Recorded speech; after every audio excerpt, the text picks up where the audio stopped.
Hat, sunglasses, Pepsi, notes, sources, thick skin, check. You already know. Let's go.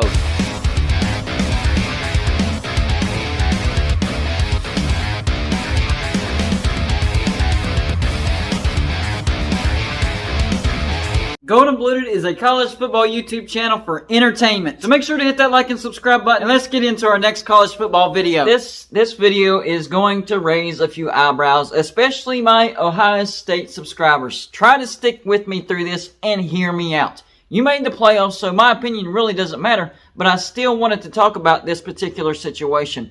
In my personal, humble, Golden Blued opinion, I feel that conference championships should not be used to punish teams. Let me make that clear. Punish teams. I do think that they are valid in determining who gets to the playoffs, but not in the manner of punishing. I'm talking about this year, USC losing in the Pac-12 championship, and they got punished, got kicked out of the playoffs, and Ohio State, who didn't even make the conference championship, the Big Ten championship, makes it in that fourth spot. I did not agree with that at all. This does have precedent, however. In 2017, we remember Alabama did not win their division because they lost to Auburn in the regular season.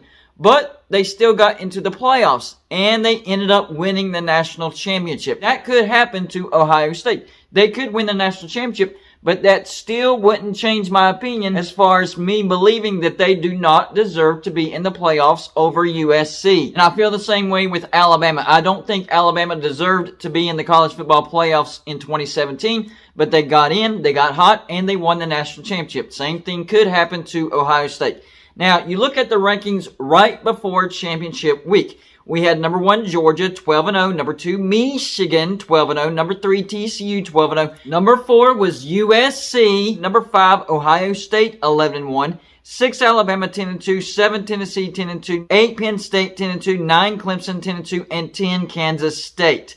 Notice here in these rankings right before championship week, number 4, USC, 11-1. Number 5, Ohio State, 11-1. One of those teams made their conference championship, USC, and one of those teams didn't, and that's Ohio State. So that's where the argument should have ended. USC has to play an extra game. Ohio State didn't even get to their conference championship. So yes, USC did pick up a loss to Utah in the Pac-12 championship, but they also played an extra game. They played one more game more than Ohio State did. So you're basically punishing USC because they made the Pac-12 championship. I'm pretty sure that if Ohio State would have made the Big Ten championship and there were no divisions just like in the Pac-12, and they had to play Michigan all over again, they probably would have lost to Michigan again. And remember, USC only lost to Utah by 1 point. Yes, they lost convincingly in the Pac-12 championship, 47-24. But Caleb Williams was basically playing on one leg. So you have to take that into consideration as well. So if you're just comparing regular season to regular season, because Ohio State did not make their conference championship, USC has one loss, and it was by 1 point to Utah, and Ohio State has a blowout loss to Michigan at home. That 1 point loss by USC to Utah was on the road. So you can't use that Pac-12 championship as a way to determine that final spot because Ohio State flat out didn't make their conference championship. So basically, because USC played one extra game, Caleb Williams was severely injured, basically playing on one leg. You punish USC because they lose, and Ohio State, who didn't even play their conference championship, gets into the playoffs. I do not agree with that at all. So the results of the conference championships, we all know them. Georgia beat number 14 LSU 50-30 in the SEC championship. Michigan beats Purdue 43-22 in the Big Ten championship. TCU lost to number 10 Kansas State 31-28 in overtime in the Big 12 championship. Clemson beat number 23 North Carolina 39-10 in the ACC championship. And of course, USC lost to number 11 Utah 47-24 in the Pac-12 championship. So look at these final rankings compared to the rankings right before championship week. You can see the big time movement and just how much USC was punished. It wasn't like they got bumped down one spot. They got bumped down 6 freaking spots because they made their conference championship and because their quarterback was playing on one leg, and they got beat convincingly by Utah. So there's the rankings before championship week. And here are the rankings after championship week. Of course, number 1, Georgia finished 13-0. I agree with that. Number 2, Michigan, Big Ten champs, finished 13-0. I agree with that. Number 3, TCU lost to Kansas State but finished 12-1. I agree with that. Number 4, Ohio State finished 11-1. Did not play in a conference championship, bumped up 1 spot. This is where the disagreements really start. Number 5, Alabama bumped up 1 spot. They finished 10-2. They didn't make their conference championship as well, but they also were bumped above USC. Number 6, Tennessee. They finished 10-2. They also didn't make their conference championship,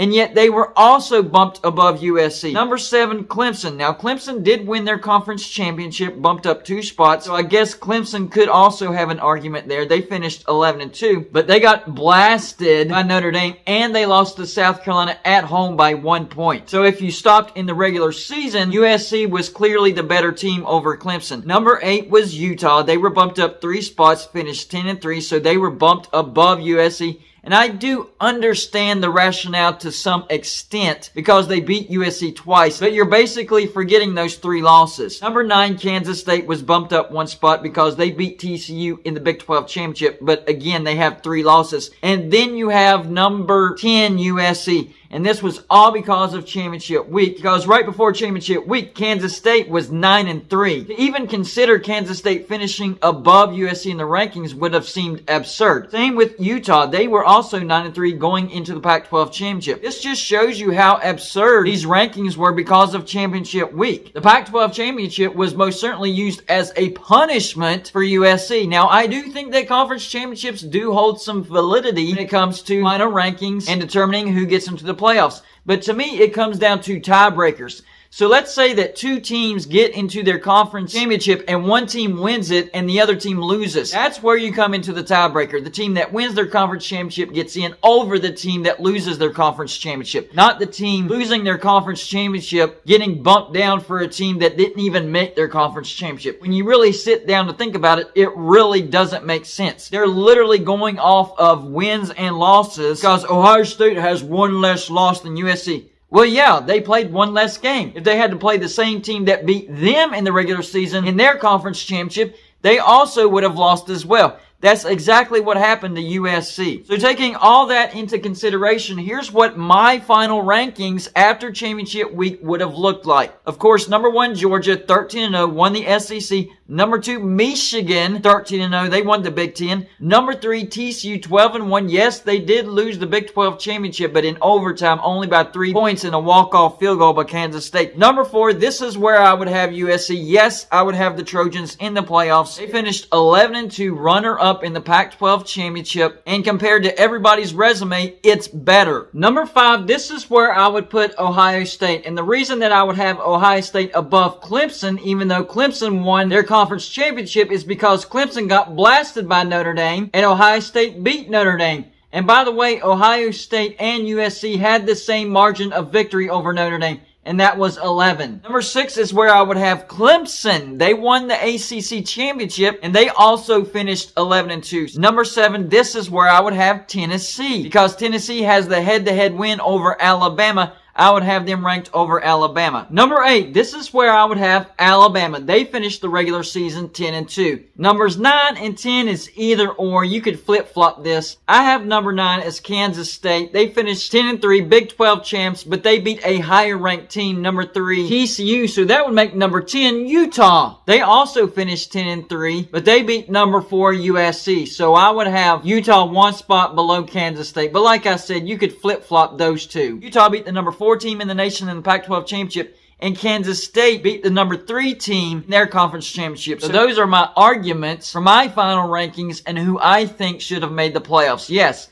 I do think that that number 4 spot should belong to USC, but I have no say. It will be number 1 Georgia against number 4 Ohio State. Y'all let me know in the comments section. Do you agree with what I'm saying? And if you don't agree with what I'm saying, state your case. That's all I got for this show. Like and subscribe if you haven't already, and I'll see you on my next show.